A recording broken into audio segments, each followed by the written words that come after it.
नमस्कार, जय हिंद सभी को। आज हम मौलिक अधिकार पढ़ रहे हैं। इससे पहले वाले वीडियो में 2 मौलिक अधिकार का विस्तार से अध्ययन कर चुके हैं और उसमें समानता का यानी राइट टू इक्वलिटी और स्वतंत्रता का राइट टू फ्रीडम 2 मौलिक अधिकार पढ़ चुके हैं। एक बार पुनः उनका रिवाइंड करते हैं। इससे पहले हमने जो वीडियो बनाया उसमें थोड़ी वीडियो क्वालिटी कमज़ोर थी बारिश की वजह से, तो आज फिर उसको एक बार रिवीजन कर लेते हैं। तो भारतीय संविधान के भाग 3 में और अनुच्छेद की बात करें तो अनुच्छेद 12 से 35 तक मौलिक अधिकारों का उल्लेख है। और जो भारतीय संविधान में विभिन्न भाग, विभिन्न प्रकार के टॉपिक जो अन्य देशों से ग्रहण किए गए हैं, तो अधिकार भी अमेरिका से लिए गए। ध्यान रखना, संयुक्त राज्य अमेरिका से अधिकारों का ग्रहण किया गया है। तो ये मौलिक अधिकारों वाला टॉपिक पढ़ रहे हैं, जिसे भाग 3 को मैग्ना कार्टा भी कहा जाता है। और इनकी प्रकृति नकारात्मक होती है, निषेधात्मक होती है, क्योंकि यह एक राज्य को कुछ काम करने से मना करते हैं। तो हमने 2 अधिकार पढ़ लिए थे। पहला तो पढ़ा था हमने समानता का अधिकार। समानता का अधिकार, जब तक हम इनको बार बार रिवाइंड नहीं करेंगे तो आर्टिकल कभी भी याद नहीं होंगे। अनुच्छेदों को बार बार पढ़ना पड़ेगा, मन से ट्रिक बनानी पड़ेंगी अपनी अलग से, और हर टॉपिक ट्रिक से याद नहीं होता है, कॉन्सेप्ट ज़रूरी होता है उसके लिए। तो समानता का अधिकार 14 से 18 तक है, ध्यान रखना है। और इससे पहले हमने बता दिया था कि 12 में क्या है और 13 में क्या है। 12 में राज्य की परिभाषा है और 13 में विधि की परिभाषा है। ये यूँ कहें 13 में न्यायिक पुनरावलोकन की शक्ति है न्यायपालिका की। तो समानता का अधिकार 14 से 18 तक है। तो अनुच्छेद 14 में विधि के समक्ष समानता का उल्लेख है। और दूसरी बात, इसमें विधि का सम्मान संरक्षण है। विधि का सम्मान संरक्षण है। यह जुडिशरी की यानी न्यायिक दृष्टिकोण से अलग अलग टॉपिक है ये, विधि के समक्ष समानता और ये। तो ये तो यूके यानी कि ब्रिटेन से लिया गया है, यह अमेरिका से लिया गया है। दोनों ही अलग अलग कॉन्सेप्ट हैं, दोनों ही बहुत ही विवादित डिस्प्यूट के वर्तमान में कॉन्सेप्ट हैं कि जो भी संवैधानिक सरकार होती है वो विधि यानी कानून के शासन पर चलती है। तो इनकी विस्तार से व्याख्या हम अलग टॉपिक में करेंगे। अनुच्छेद 15 की बात करें तो अनुच्छेद 15 में है भेदभाव का निषेध, और 5 आधारों पर भेदभाव का निषेध किया गया है। 5 आधार भी ध्यान रखने हैं आपको, जाति, मूलवंश, लिंग, धर्म और जन्म स्थान के आधार पर जो भेदभाव किया गया है उसका निषेध है। और 15 के सब क्लोज भी हैं 5, जिसमें आपको एक सब क्लोज विशेष तौर पर ध्यान रखना है, सब क्लोज 4 और सब क्लोज 5 जो बाद में जोड़े गए थे। तो उसके अंतर्गत शिक्षा में आरक्षण का प्रावधान किया गया है अनुसूचित जाति, जनजाति और पिछड़े वर्गों के लिए। शिक्षा में आरक्षण है 15 में। अनुच्छेद 16 की बात करें तो 16 में अवसर की समानता है। अवसर का मतलब नियुक्ति और रोजगार में, यानी अपॉइंटमेंट और एम्प्लॉयमेंट में अवसर की समानता है। अवसर की समानता, इसके अंतर्गत राज्य भेदभाव नहीं करेगा, वही नकारात्मक प्रवृत्ति। इसमें 7 आधार का उल्लेख है। और अवसर की समानता अनुच्छेद 16 के भी सब क्लोज हैं, इसके 6 सब क्लोज हैं। आपको 4 और 5 इंपॉर्टेंट है, वो याद रखने हैं। जो वर्तमान में बहुत ही जो EWS का आरक्षण दिया गया था वो इसी आधार पर दिया गया था। इसमें नए सब क्लोज जोड़ा गया था, सब क्लोज 6। और अवसर की समानता यूँ कहें, यहाँ शिक्षा में आरक्षण है, यहाँ नौकरियों में आरक्षण है अनुच्छेद 16 में। 17 की बात करें तो अनुच्छेद 17 में छुआछूत का निषेध है। यानी भारतीय संविधान में पहली बार दंड शब्द का प्रयोग कहाँ किया गया? अनुच्छेद 17 में छुआछूत का निषेध है, जिसको लेकर के कानून बना 1955 में, और उसके में बार बार संशोधन हुई। एक बार 1976 में हुआ, 1989 में हुआ, और वर्तमान 2020 में उसमें संशोधन हुआ है। अनुच्छेद 18 की बात करें तो इसमें विशेषाधिकारों का अंत किया गया है, जिसमें स्पष्टता लिखा गया है उपाधियों का अंत, यानी कोई उपाधि नहीं ले सकता है। जैसे राव की, ये महाराजा की, महाराजाधिराज की, विक्रमादित्य की, इस प्रकार उपाधियों का अंत किया गया है। शिक्षकों और सैनिकों को छोड़ करके कोई उपाधि ग्रहण नहीं की जाएगी, यानी उपाधियों का अंत किया गया है। ये 18 में है। तो ये तो हमने समानता का अधिकार पढ़ा था। और एक हमने पढ़ा था, आप इसको नोट कर सकते हैं, कल वाले वीडियो को भी देख सकते हैं विस्तार से, और स्क्रीनशॉट भी ले सकते हैं। तो दूसरा अधिकार है स्वतंत्रता का अधिकार, स्वतंत्रता का अधिकार,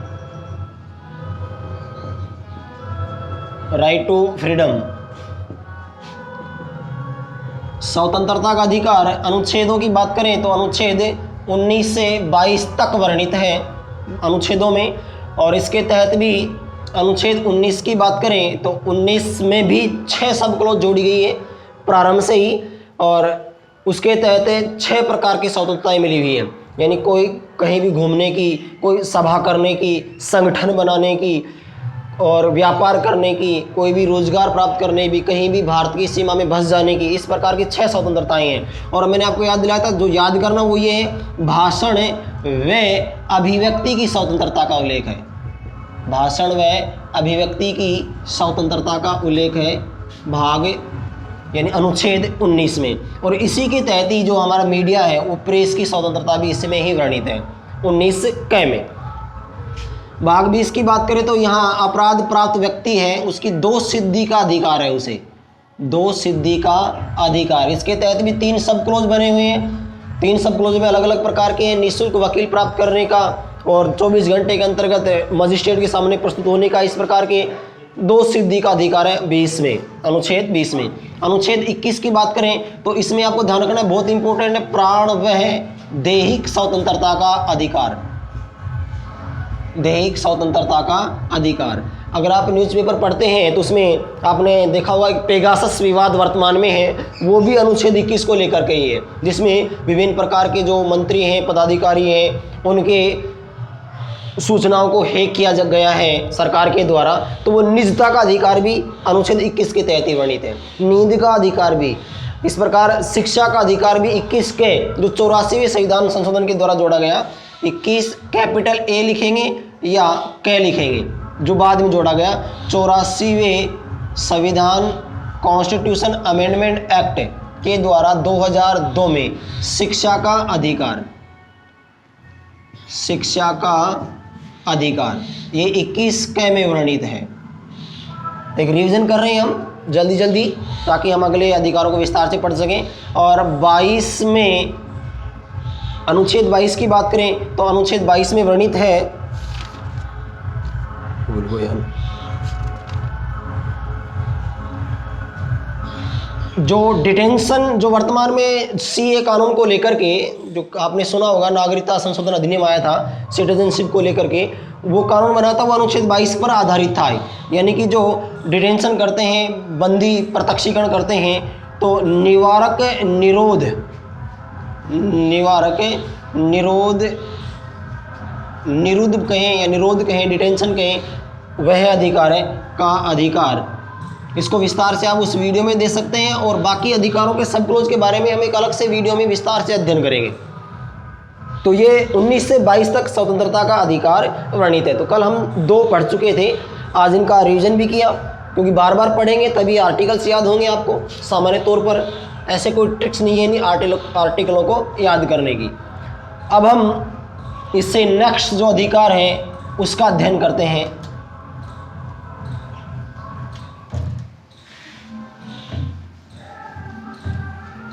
तीसरा अधिकार है मौलिक, वो है शोषण के विरुद्ध अधिकार, शोषण के विरुद्ध अधिकार, अधिकार।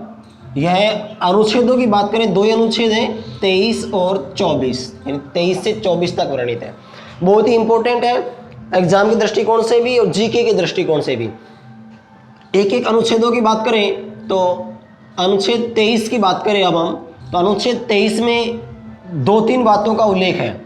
क्या? एक तो है बलात् शरम, इसको ध्यान रखना आपको, बलात् शरम, इसको समझाएंगे। इसका मतलब होता है बेगार, बेगार प्रथा, जो प्राचीन काल में राजस्थान में चलती थी, सागड़ी प्रथा, और जिसको मारवाड़ में हाली प्रथा भी कहते हैं, इन सब का निषेध किया गया है अनुच्छेद 23 में। बलात् शरम निषेध किया गया है। और क्या बातें हैं? मानव व्यापार का निषेध, जैसे कि पशुओं को बेचते हैं वैसे मानव को बेचा जाता था प्राचीन काल में, तो उस पर यानी मानव व्यापार पर भी प्रतिबंध लगाया गया अनुच्छेद 23 में। यानी राज्य ऐसा करेगा कि मानव ना व्यापार हो सके, मानव का बलात् श्रम ना हो सके। बेगार मतलब बिना आमदनी के, बिना आय के उससे काम करवाना, वो बेगार होती है। ऐसे ही राजस्थान में सागड़ी और हाली प्रथा भी होती है।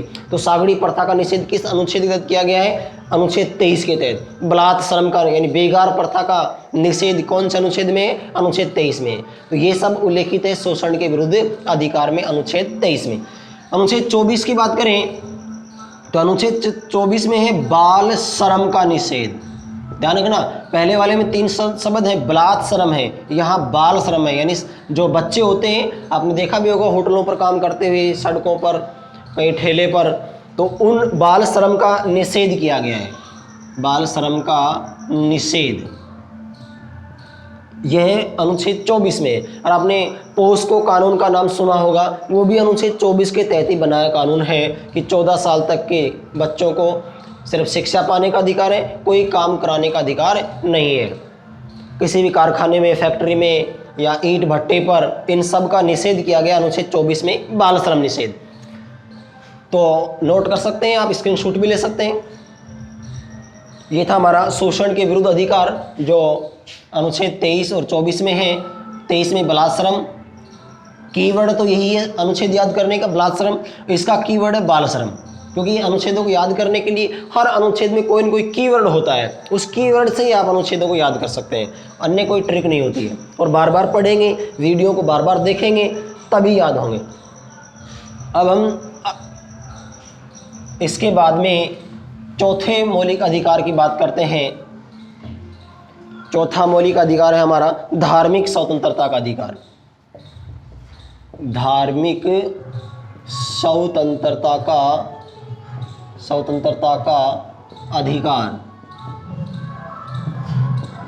अधिकार। अनुच्छेदों की बात करें तो अनुच्छेद 25 से 28 तक वर्णित है धार्मिक स्वतंत्रता का अधिकार। और एक एक अनुच्छेदों की बात करें तो अनुच्छेद 25 की पहले बात करें तो इसमें मुख्यतः 4 बातें हैं, और चारों को आपको ध्यान रखना है। कौन कौन सी बातें हैं? 4। देखिए, पहली है धर्म को अबाध रूप से मानना। धर्म को मानना यानी अबाध रूप से, अपने मन से, मर्जी से मानना, पहली बात तो ये। दूसरी बात है धर्म का प्रचार प्रसार करना।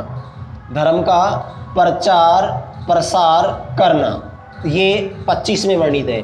तीसरी बात है कि धर्म के अनुसार आचरण करना। धर्म के अनुसार आचरण करना, अभी समझाएंगे क्या क्या मतलब होता है इनका। और चौथी बात है अंतःकरण की स्वतंत्रता। अंतःकरण की स्वतंत्रता, ये 4 बातें उल्लेखित हैं अनुच्छेद 25 में, और इनके ऊपर प्रतिबंध भी है।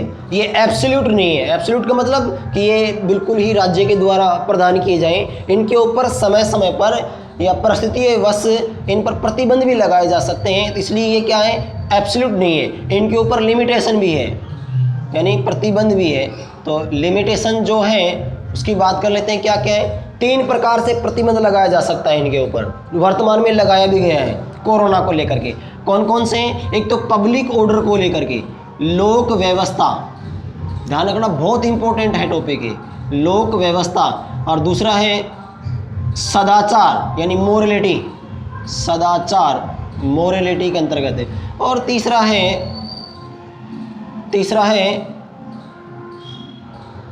स्वास्थ्य, इसको लेकर के हेल्थ। ये पब्लिक ऑर्डर, ये सदाचार यानी मोरलिटी, और ये है स्वास्थ्य यानी हेल्थ को लेकर के राज्य के द्वारा प्रतिबंध लगाए जा सकते हैं। तो ये एब्सोल्यूट नहीं है। अब समझिए ध्यान से एक एक को। अनुच्छेद 25 में क्या है? धर्म को अबाध रूप से मानना, कि मैं इस धर्म को मानता हूँ, उसका प्रचार प्रसार करना, यानी प्रचार कर सकते हैं अपने धर्म का, उसके धर्म के अनुसार आचरण कर सकते हैं। आचरण का मतलब जैसे कि मान लीजिए कि आपने भारत में सिख धर्म के बारे में सुना होगा, जाना होगा, पंजाब में काफ़ी संख्या में रहते भी हैं। तो सिख धर्म में 5 कै धारण करने की प्रथा है। 5 कै मतलब कैसे कंगा, कैसे कटार, कैसे केस, ऐसे 5 कै हैं। वो 5 कै धारण करने की प्रथा है सिखों में, जो गुरु अर्जुन देव के द्वारा प्रारंभ की गई थी।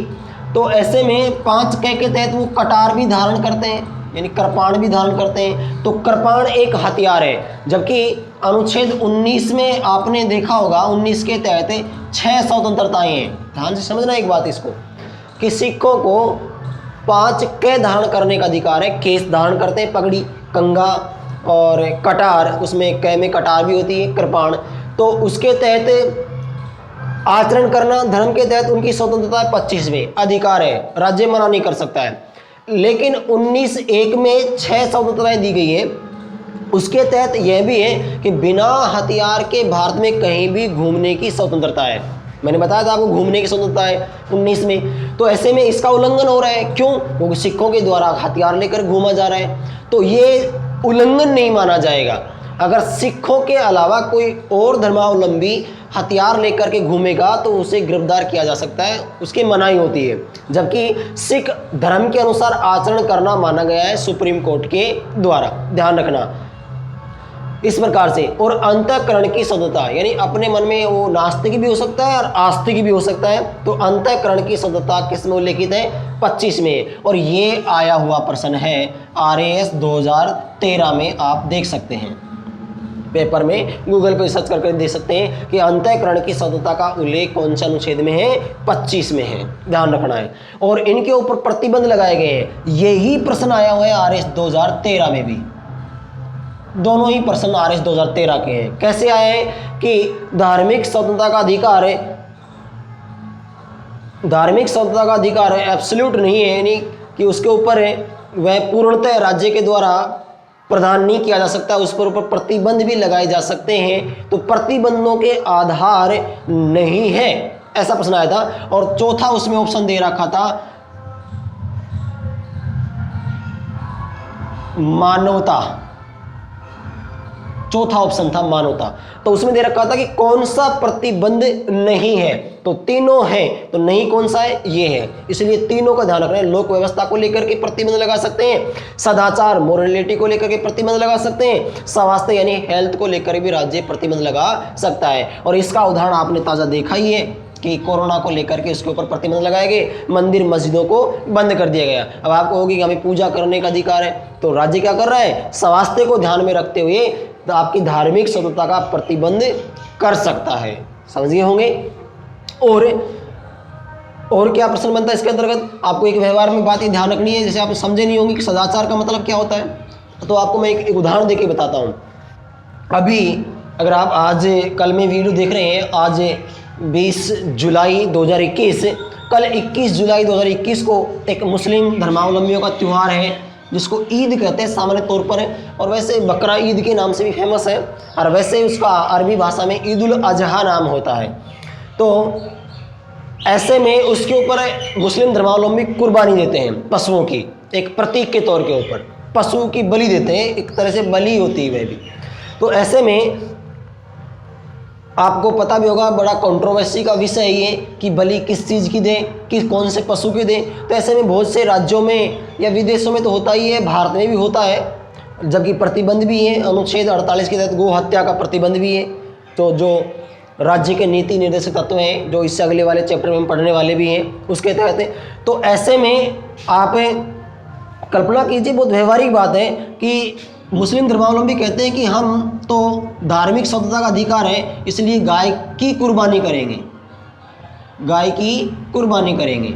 ऐसे में ये केस सुप्रीम कोर्ट गया, तो सुप्रीम कोर्ट ने पता है कितना ही लॉजिक जवाब दिया, तार्किक जवाब दिया कि हाँ, धार्मिक स्वतंत्रता का अधिकार है आपका कि आप धर्म के अनुसार आचरण करेंगे, और आचरण करना मतलब कुर्बानी करना। तो ये तुम्हारी धार्मिक स्वतंत्रता का अधिकार तो है, लेकिन आपके धर्म में ये नहीं है कि आपको गाय की ही कुर्बानी करनी है, किसी अन्य पशु की कुर्बानी आप कर सकते हैं। तो इस प्रकार से दोनों ही धर्मावलंबियों में यानी कि भाईचारा बना कि भाई गाय की कुर्बानी नहीं दे सकते हैं। सुप्रीम कोर्ट ने बहुत ही बढ़िया फैसला दिया कि जरूरी नहीं है कि गाय की ही कुर्बानी दे, जबकि यह तो एक बलि प्रथा है, कुप्रथा है, उसको प्रतीक के तौर पर चली आ रही है, और ऐसे में अन्य पशु कुर्बानी दी जा सकती है।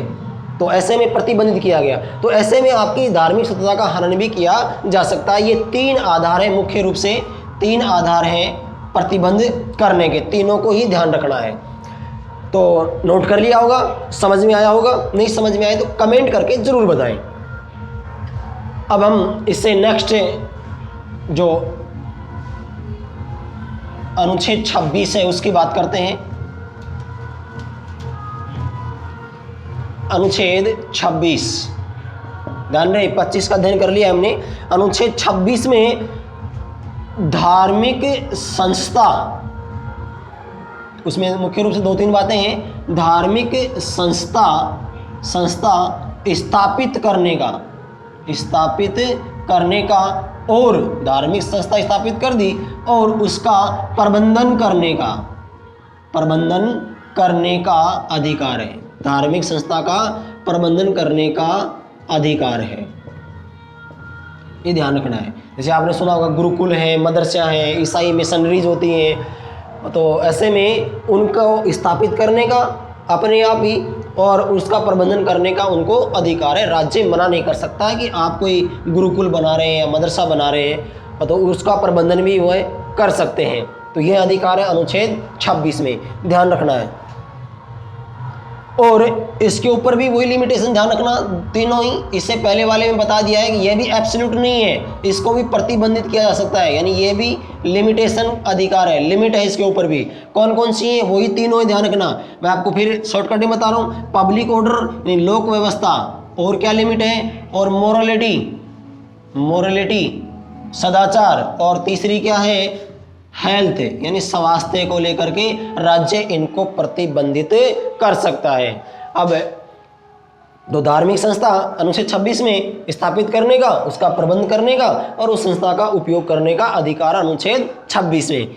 27 की बात करें अब हम नेक्स्ट की, तो 27 में है कि राज्य, अब राज्य को प्रतिबंध किया गया है कि राज्य किसी धर्म के उत्थान के लिए, राज्य किसी धर्म के उत्थान के लिए कर, टैक्स, ध्यान रखना, टैक्स नहीं लगा सकता। ध्यान रखना, जैसे किसी धर्म को उत्थान करने के लिए राज्य अपने नागरिकों से टैक्स नहीं ले सकता है। तो ये कीवर्ड है, ध्यान रखना, अनुच्छेद याद करने का कि कर का निषेध, धर्म के आधार पर कर का निषेध किसमें किया गया है, अनुच्छेद 27 में किया गया है। ध्यान रखना। 25 में अंतःकरण की स्वतंत्रता, वह कीवर्ड है उसका, धर्म को मानने का अधिकार कीवर्ड है अनुच्छेद 25 का। और 26 में संस्था स्थापित करने का, यह संस्था कीवर्ड है।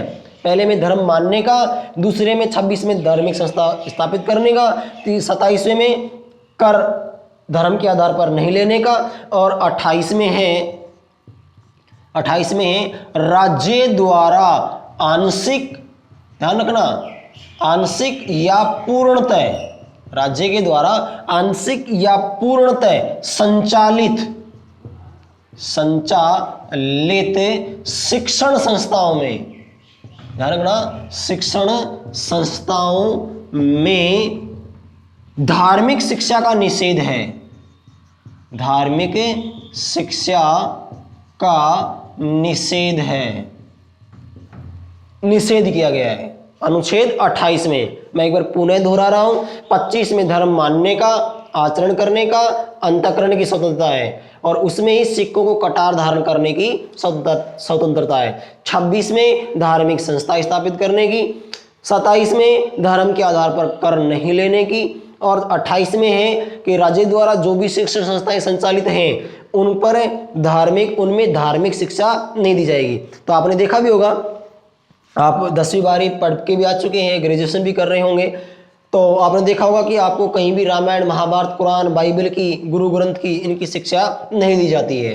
तो ऐसे में धार्मिक शिक्षा का निषेध किया गया है अनुच्छेद 28 में, ध्यान रखना है। और यह अनुच्छेद भी बहुत बार विवादित हुआ इसमें कि लोगों ने आरोप लगाया कि मदरसों में धार्मिक शिक्षा क्यों दी जाती है। आप सभी को पता है मदरसों में कुरान हदीस की शिक्षा दी जाती है, तो ऐसे में विवाद लगाया गया, तो वो डिस्प्यूट का विषय है, उसके तहत हम पढ़ेंगे अनुच्छेद। इससे नेक्स्ट आएंगे जो शिक्षा और सांस्कृतिक अधिकार है, जो माइनॉरिटी का राइट माना जाता है, अल्पसंख्यकों का अधिकार माना जाता है, उसके तहत पढ़ेंगे हम। यानी वो अल्पसंख्यकों का अधिकार है, इस कारण से उसमें शिक्षा दी जाती है। और वर्तमान में इससे को लेकर के बहुत से कि डिस्प्यूट हुए, कंट्रोवर्सी हुई। आप अखबार पढ़ते होंगे तो सुना होगा कि तमिलनाडु सरकार के द्वारा कि शिक्षण संस्थाओं में वंदे मातरम राष्ट्रगान को अनिवार्य कर दिया गया कि अनिवार्य रूप से गाया जाएगा। तो वह सुप्रीम कोर्ट में विवाद गया, तो सुप्रीम कोर्ट ने कहा कि यह तो राष्ट्रगान है, राष्ट्र का प्रतीक है, इसमें कोई भी धर्म की स्वतंत्रता का अधिकार का उल्लंघन नहीं हो रहा है, तो उसको सुप्रीम कोर्ट ने वाजिब माना। और इसी प्रकार आपने अभी वर्तमान में सुना होगा कि उत्तर प्रदेश में बीजेपी सरकार बनी, योगी सरकार, आदित्यनाथ योगी के द्वारा उत्तर प्रदेश की शिक्षण संस्थाओं के अंतर्गत वंदे मातरम को अनिवार्य कर दिया गया। तो उसने आरोप लगाया अन्य धर्मावलंबियों ने कि वंदे मातरम के तहत हमारी धार्मिक स्वतंत्रता का हनन हो रहा है। तो सुप्रीम कोर्ट ने कहा कि यह तो भारतीय संवैधानिक प्रतीक है, प्रतीक चिन्ह है, तो इसके आधार पर राष्ट्रगीत है, तो इसके आधार पर धार्मिक स्वतंत्रता का हनन नहीं हो रहा है। दोनों को ही सही और उचित ठहराया है। और पिछले वर्ष ही आपने सुना भी होगा कि जो सिनेमा हॉल होते हैं उसमें राष्ट्रगान को अनिवार्य कर दिया गया था और खड़े होकर के सम्मान करना। तो ध्यान रखना अब कि राष्ट्रगान गाया जाना जरूरी किया उन सरकारों के द्वारा, लेकिन सिनेमा हॉल में या कहीं भी आप उपस्थित होते हैं किसी भी जगह पर, अगर वहां पर राष्ट्रगान गाया जा रहा है तो आप सावधान में खड़े हों या ना हो, बैठे रहें, कैसे भी रहें, वह अपराध की श्रेणी में नहीं आता है, ऐसा सुप्रीम कोर्ट ने कहा है। ध्यान से सुनना, राष्ट्रगान गाया जा सकता है लेकिन किसी व्यक्ति को खड़े होने पर मजबूर नहीं किया जा सकता है, वह उसकी स्वतंत्रता का हनन है। यानी वह खड़ा हो या न हो वह उस पर डिपेंड करता है, वह देश राष्ट्रहित या राष्ट्रवादी भावना को उजागर करता है कि खड़ा होना या नहीं होना वह अपराध नहीं है, तो वह उसकी स्वतंत्रता है। तो इस प्रकार के कई कंट्रोवर्सी थे, जो जब हम एक एक अनुच्छेदों को और विस्तार से वीडियो बनाएंगे तो उसमें और विस्तार से पढ़ेंगे, विवादों का जिक्र करेंगे कि कौन से विवाद में, कौन से फैसले में क्या कहा गया और वर्तमान में क्या मान्य है। तो धार्मिक स्वतंत्रता का अधिकार को एक बार पुनः दोहरा दूं मैं आपको। 25 में धर्म को मानने का, 26 में धार्मिक संस्था स्थापित करने का, 27 में कर नहीं ले सकता धर्म के आधार पर राज्य, और 28 में राज्य के द्वारा धार्मिक संस्थाओं में, शिक्षण संस्थाओं में धार्मिक शिक्षा नहीं दी जाएगी। इस प्रकार से तो अब आप स्क्रीनशॉट ले सकते हैं और नोट कर सकते हैं फ्यूज करके वीडियो को। इससे अब हम अगला अधिकार पढ़ते हैं जिसे अल्पसंख्यकों का अधिकार कहा जाता है। अल्पसंख्यकों का अधिकार कहा जाता है, और वैसे भारतीय संविधान में नाम है शिक्षा व संस्कृति का अधिकार। 5वां अधिकार है शिक्षा व संस्कृति का अधिकार अनुच्छेद 2 ही है, 29 और 30, यानी अनुच्छेद 29 और 30 में है शिक्षा और संस्कृति का अधिकार। मुख्य रूप से यह अल्पसंख्यकों पर निर्भर करता है अधिकार। उनकी जो संस्कृति है, उनकी लिपि है, उनकी भाषा है, उसको बनाए रखने हेतु संविधान में प्रबंध किए गए हैं। क्यों किए गए हैं? क्योंकि विश्व के अनेक देशों में ऐसा विवादित विषय आप सुनते होंगे कि हमारे पड़ोसी देश श्रीलंका है, वहाँ पर भी सिंहली भाषा और तमिली भाषा में विवाद होता है, क्योंकि तमिल भाषी लोग वहाँ अल्पसंख्यक में हैं, उनको संविधान में अधिकार नहीं दिए गए हैं, तो वहाँ विवाद होता रहता है। ऐसे ही आपने एक देश का नाम सुना होगा युगांडा, वहाँ पर आपने हुत्सी और तुत्सी विद्रोह देखा होगा कि 10 दिन के अंतर्गत ही लाखों लोग मारे गए थे। हुत्सी और तुत्सी विद्रोह आप यूट्यूब पर या नेट पर सर्च करके देख सकते हैं कि इस प्रकार अल्पसंख्यक जो होते हैं वो अपने अधिकारों को बनाए रखने के लिए अगर उनको संवैधानिक अधिकार दिए जाए तो शांति प्रिय होता है, अच्छा होता है उनके विकास के लिए। तो इसी प्रकार भारतीय संविधान में भी यह एक व्यवस्था की गई है बहुत ही सुंदर तरीके से। तो क्या है अनुच्छेद 29 में? देखिए अनुच्छेद 29 के तहत मुख्य रूप से 3 बातें हैं। एक तो क्या, अल्पसंख्यक। अब देखिए, अब ये बात जरूर विवादित है, कंट्रोवर्शियल है, अल्पसंख्यक कौन होंगे भारत में, क्योंकि जम्मू कश्मीर है या उत्तर पूर्वोत्तर भारत के राज्य हैं, वहाँ पर आप देखते होंगे कि मुस्लिम बहुसंख्यक में हैं और हिंदू अल्पसंख्यक में हैं। ऐसे ही केरल में देखेंगे आप कि हिंदू अल्पसंख्यक में हैं। तो ऐसे में विवाद का विषय है कि अल्पसंख्यक कौन है, जबकि संविधान में अल्पसंख्यक किसको माना गया है? हिंदुओं को छोड़ करके बाकी को अल्पसंख्यक माना गया है। तो इस प्रकार से यह वर्तमान में फिलहाल भी सुप्रीम कोर्ट में यह विवाद चल रहा है, इसके ऊपर अभी सुनवाई जारी है। जब भी निर्णय आएगा तब आपको करंट में बता दिया जाएगा कि कौन अल्पसंख्यक हैं। वर्तमान में निर्णय ये है कि 50% से अधिक जिस वर्ग की जनसंख्या है वह बहुसंख्यक है, और 50% से कम जिस भी वर्ग की जनसंख्या है वह अल्पसंख्यक है। ये नियम है। तो आप सभी को पता है 2011 की जनगणना के आधार पर कि लगभग 84% जनसंख्या हिंदुओं की है, तो हिंदू बहुसंख्यक में है, बाकी क्या है, अल्पसंख्यक में है। वर्तमान में सुप्रीम कोर्ट ने यही परिभाषा दी है। और ध्यान रखना, अल्पसंख्यक शब्द को भारतीय संविधान के किसी भी अनुच्छेद में परिभाषित नहीं किया गया है। यह सिर्फ सुप्रीम कोर्ट ने अपने एक फैसले में दिया है। तो अल्पसंख्यक क्या करेंगे? अपनी भाषा, अपनी लिपि और अपनी संस्कृति को बनाए रखने का अधिकार है।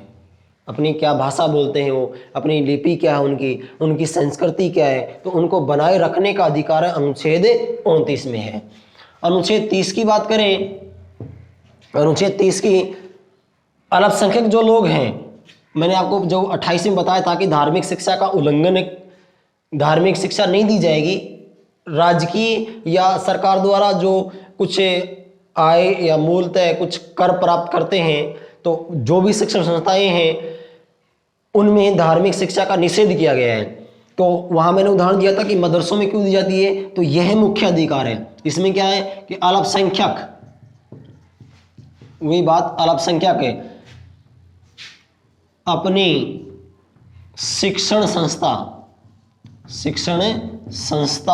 स्थापित कर सकते हैं और उनका प्रबंधन कर सकते हैं, और उनका प्रबंधन यानी मैनेजमेंट कर सकते हैं। धार्मिक शिक्षण संस्था स्थापित करने का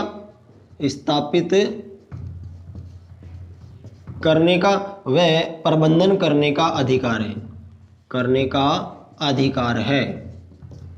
ये बातें हैं, ध्यान रखना। अल्पसंख्यक अपनी भाषा, लिपि और संस्कृति बचाए रख सकते हैं, वह अनुच्छेद 29 में है। और अनुच्छेद 30 में है कि अल्पसंख्यक अपनी शिक्षण संस्था स्थापित कर सकते हैं, जैसे मैंने उदाहरण दिया मदरसा, और उसका प्रबंधन भी कर सकते हैं। तो इस कारण से उनको अधिकार मिला हुआ है, तो इस कारण से उनमें धार्मिक शिक्षा दी जाती है, ये अधिकार होने के कारण।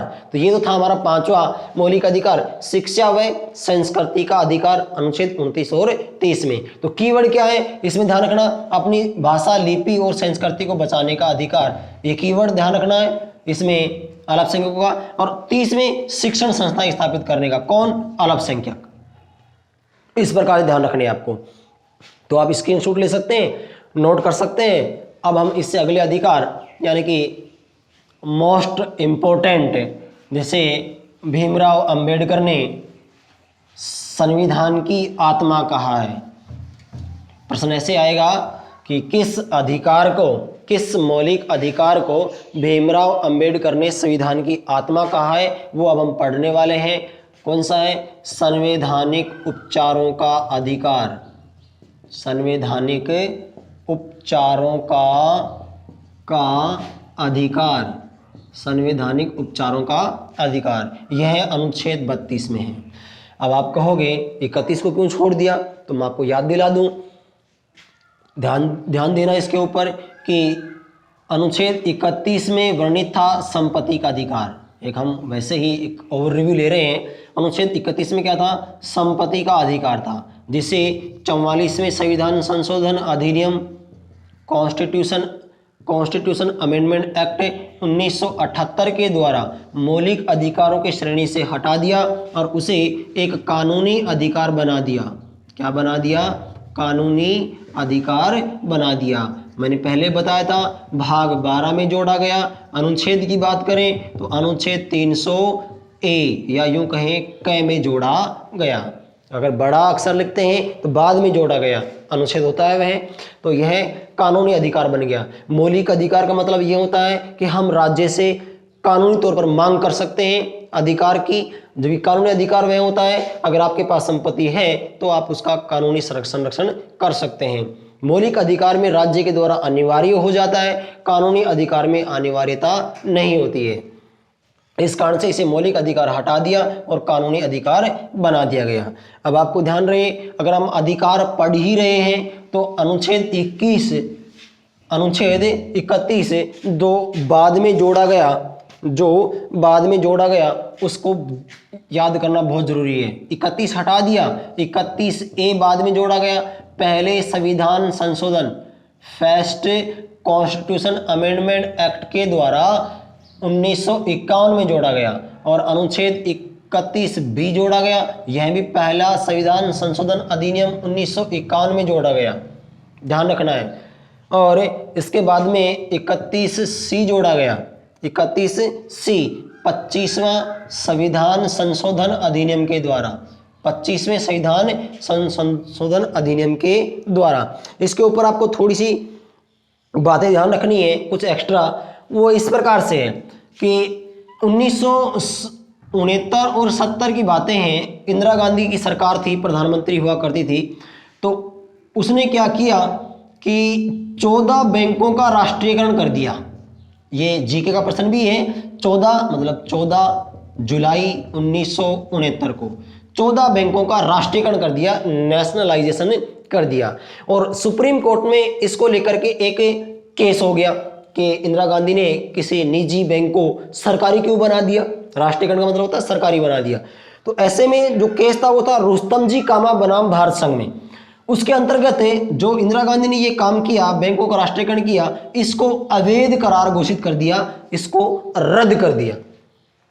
अब क्या किया, उसके बाद में इंदिरा गांधी ने 1970 में ही जो राजा महाराजाओं को प्रिवी पर्स मिला करते थे, जो राजा महाराजा होते थे रियासतों के, उनको संविधान के तहत प्रिवी पर्स की सुविधा दी गई थी। किसी को 20 लाख रुपए प्रति माह, किसी को 50 लाख रुपए प्रति माह निःशुल्क सेवाएं मिलती थी उनको यात्रा करने की, या विभिन्न प्रकार के वेतन भत्ते प्राप्त होते थे। मतलब ये है, तो उन्होंने राजा महाराजाओं के प्रिवी पर्स को समाप्त कर दिया। ऐसे में यह केस भी सुप्रीम कोर्ट में चला गया। सुप्रीम कोर्ट में सुनवाई की, जो वो था महादजी सिंधिया बनाम भारत संघ। जो केस गया उस केस का नाम था महादजी सिंधिया बनाम भारत संघ। उसके अंतर्गत भी इंदिरा गांधी के इस फैसले को सुप्रीम कोर्ट ने रद्द कर दिया। सुप्रीम कोर्ट ने रद्द कर दिया। ऐसे में अब सुप्रीम कोर्ट के सामने यह समस्या नहीं, इंदिरा गांधी सरकार के सामने यह समस्या आ गई कि अब जो काम कर रही है सरकार, तो सुप्रीम कोर्ट तो काम करने नहीं दे रहा है। तो काम कैसे नहीं करने देगा, जब तक इन बातों का उल्लेख जो सरकार करना चाह रही है उनका संविधान में नहीं होगा, तब तक वह क्या होंगी, असंवैधानिक बातें होंगी। तो सुप्रीम कोर्ट ने इनको असंवैधानिक करार दिया, रद्द कर दिया। तो ऐसे में 25वां संविधान संशोधन अधिनियम किया गया और कहा गया कि DPSP, directive principle of state policy, जो हमारे भाग 4 पढ़ेंगे हम आगे, राज्य के नीति निर्देशक तत्व है, इसके अंतर्गत अनुच्छेद 38 में जो सामाजिक, आर्थिक और राजनीतिक न्याय का उल्लेख है, सामाजिक, आर्थिक और राजनीतिक न्याय का उल्लेख है अनुच्छेद 38 में, उसके तहत सरकार क्या कर रही है, सामाजिक न्याय स्थापित कर रही है, राजनीतिक न्याय स्थापित कर रही है, आर्थिक न्याय स्थापित कर रही है। तो ऐसे में सुप्रीम कोर्ट ने उसको अवैध घोषित कर दिया। तो इंदिरा गांधी सरकार ने 25वां संविधान संशोधन अधिनियम पास किया, पारित किया, जिसके तहत कहा कि राज्य के नीति निर्देशक तत्वों को क्रियान्वित करने के लिए 31C अनुच्छेद के तहत मौलिक अधिकार जो अनुच्छेद 14 और 19 हैं वो अप्रभावी माने जाएंगे। ध्यान रखना। तो राज्य के नीति नेतृत्व किस पर प्रभावी है? अनुच्छेद 31C के अंतर्गत प्रभावी है, मौलिक अधिकारों पर। और जो अनुच्छेद 31A और B हमने पढ़ा पहले संविधान संशोधन अधिनियम के द्वारा, इसके तहत 9वीं अनुसूची जोड़ी गई थी। कौन सी अनुसूची? 9वीं अनुसूची जोड़ी गई थी। तो 9वीं अनुसूची के तहत उन विषयों को सम्मिलित किया गया था जिनको सर्वोच्च न्यायालय क्या नहीं कर सकता है, चुनौती नहीं दी जा सकती है सर्वोच्च न्यायालय में, यानी सर्वोच्च न्यायालय उनके ऊपर फैसला नहीं कर सकता है, उन विवादों की सुनवाई नहीं कर सकता है। तो 9वीं अनुसूची में डाल दिए गए ये दोनों ही अनुच्छेद। इस कारण से अनुच्छेद 31A, B और C ये भी बहुत इंपॉर्टेंट है एग्जाम की दृष्टिकोण से। अब हम पढ़ते हैं हमारा लास्ट संवैधानिक उपचारों का अधिकार। ये तो बातें थी 31 की और 31A, B और C की जो बाद में जोड़े गए, जिसके आधार पर राज्य के नीति निर्देश तत्वों को लागू किया जा सकता है, मौलिक अधिकारों में कटौती की जा सकती है। तो संवैधानिक उपचारों के तहत सर्वोच्च न्यायालय, ध्यान रखना कौन? सुप्रीम कोर्ट, सर्वोच्च न्यायालय, सर्वोच्च न्यायालय क्या कर सकता है? याचिकाएं जारी कर सकता है। ध्यान रखना कौन जारी करेगा? सर्वोच्च न्यायालय। यह अनुच्छेद 32 में वर्णित है। 3 बातें हैं, सर्वोच्च न्यायालय करेगा, क्या करेगा? याचिकाएं जारी करेगा। एक लैटिन भाषा का शब्द है रिट, तो इसका मतलब होता है याचिकाएं, याचिकाएं जारी करेगा सर्वोच्च न्यायालय करेगा। और कितने प्रकार की करेगा? 5 प्रकार की याचिकाएं जारी करेगा। कितने प्रकार की? 5 प्रकार की। और इन याचिकाओं में वृद्धि कर सकती है कौन? संसद। और किसी अन्य न्यायालय को भी जारी करने का अधिकार दे सकती है कौन? संसद। ध्यान रखना सर्वोच्च न्यायालय जो पूर्व में 5 मौलिक अधिकार दिए गए हैं, समानता का, स्वतंत्रता का, शोषण के विरुद्ध अधिकार, धार्मिक स्वतंत्रता का और शिक्षा और संस्कृति का, उन 5 मौलिक अधिकारों का उल्लंघन होने पर सर्वोच्च न्यायालय उनकी रक्षा करने हेतु याचिकाएं जारी कर सकता है। कितनी? 5 प्रकार की याचिकाएं जारी कर सकता है। और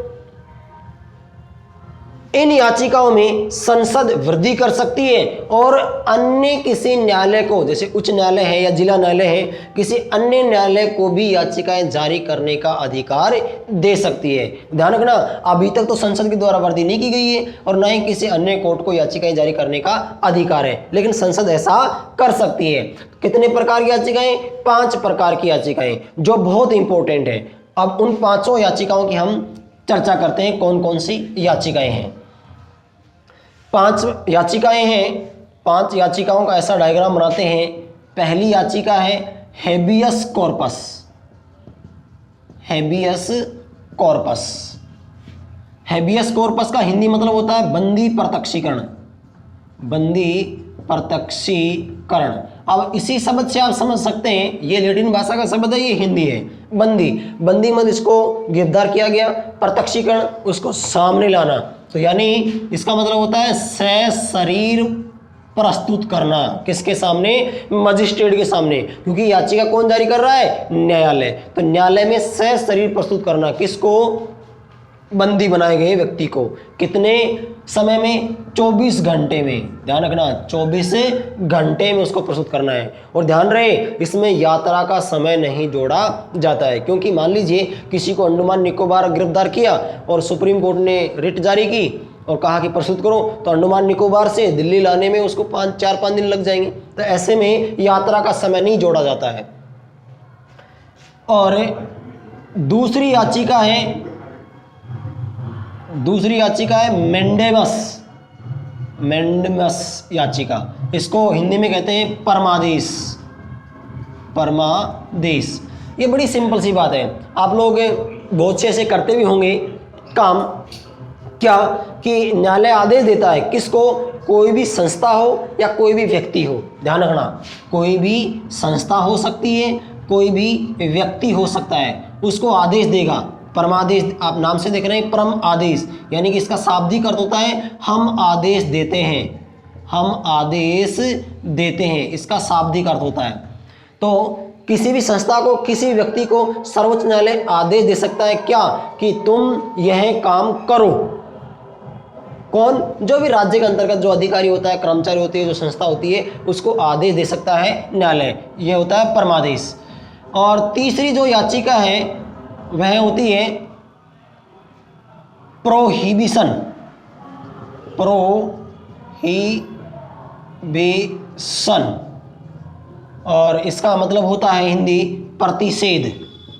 प्रतिषेध याचिका जारी करता है। यह मुख्य रूप से एक सुपीरियर कोर्ट, एक लोअर कोर्ट को आदेश देता है कि हम तुम्हें निषेध करते हैं, रोक दो। किसी काम को रोकना होता है, शाब्दिक अर्थ होता है किसी काम को रोकना। जैसे सुप्रीम कोर्ट के द्वारा राजस्थान के कोर्ट को, जोधपुर हाई कोर्ट को कोई विवाद सुनने पर रोका जाए, वो तब कौन सा याचिका जारी की जाएगी? प्रोहिबिशन, यानी प्रतिषेध लेख जारी किया जाएगा। चौथी जो याचिका है वो भी एक कोर्ट दूसरे कोर्ट को जारी करता है, वो है सर्सियोरी। सर्सियोरी, ध्यान रखना, थोड़ा हिंदी में मिस्टेक हो सकता है।